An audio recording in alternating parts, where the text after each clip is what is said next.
যেহেতু আমাদের প্রথম ভোট ইনসাফ ওনায়ের পক্ষে হোক, আমরা চাচ্ছি যে খুশিটা সবার মাঝে আমরা বিতরণ করতে। নির্বাচনের আমেজ নতুন ভোটারদের মধ্যে ছড়িয়ে দিতে চাঁপাইনবাবগঞ্জে ব্যতিক্রমী আয়োজন মেহেদি উৎসব অনুষ্ঠিত হয়েছে। মঙ্গলবার নবাবগঞ্জ সরকারি কলেজে শহীদ মিনার চত্বরে আয়োজিত এই অনুষ্ঠানে বিভিন্ন শিক্ষা প্রতিষ্ঠানের শতাধিক শিক্ষার্থী ও জুলাই আগস্টের বৈষম্য বিরোধী ছাত্র আন্দোলনের কর্মীরা অংশ নেন। অংশগ্রহণকারীরা জানায়, আগের কয়েকটি নির্বাচনে প্রকৃত অর্থে ভোট দেওয়ার সুযোগ বা পরিবেশ ছিল না, তবে এবার চারদিকে ভোটারদের মধ্যে নতুন উদ্দীপনা দেখা যাচ্ছে।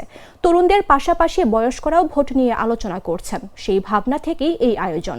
নতুন বাস্তবতায় ভোট দিতে পারার অনুভূতি তাদের কাছে উৎসবের মতো। ঈদের দিনের মতো হাতে মেহেদি দিয়ে আনন্দ ও আশা নিয়ে ভোট কেন্দ্রে যাওয়ার প্রস্তুতি নিচ্ছে তারা। আয়োজক সাব্বির আহমেদ জানান, হাতে বিভিন্ন প্রতীক ও স্লোগান এঁকে তরুণদের ভোটে আগ্রহী করাই ছিল মূল লক্ষ্য। এই উৎসবের মাধ্যমে দীর্ঘদিন পর এলাকায় ভোটের ইতিবাচক আবহ তৈরি হয়েছে। আমাদের জীবনের প্রথম ভোট, সেই থেকে আমাদের মেহেদি উৎসবের একটা উদ্যোগ নেওয়া। দেখা যাচ্ছে যে নির্বাচনের আগে সাধারণত মেহেদি উৎসব কেউ করে না।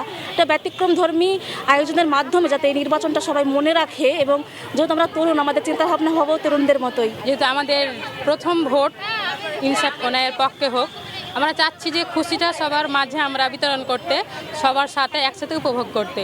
আমাদের নির্বাচনকে ঘিরে দেখা যাচ্ছে একটা উৎসব আমেজ সবার মধ্যে আছে।